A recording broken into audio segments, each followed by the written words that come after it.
Now let me teach you how to print the nozzle status. First we click on this automatic cleaning function. Let the carriage complete the cleaning operation.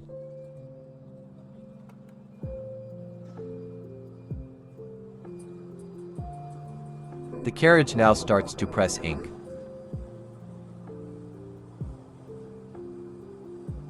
Now the ink tray starts to move. Absorb the ink on the surface of the nozzle.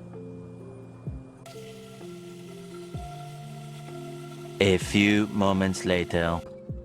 Okay, the cleaning is done. Then we put a piece of white cardboard. Put a piece of white cardboard on it for spray inspection. Open this belt section. Then confirm the Z origin print height. The print height is 2 millimeters higher than the cardboard. That's okay. We click Move to.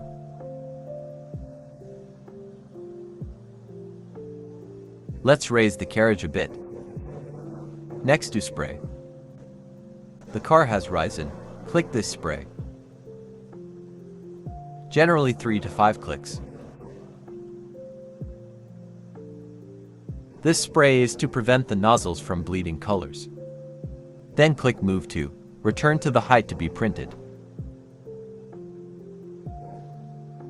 Move the cardboard to the appropriate printing position. Then we click on this nozzle to check.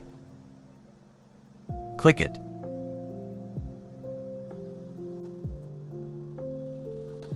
Okay. The status of the nozzles is printed out. We have to print every day before we start work, and reserve the weekly 7 days print status.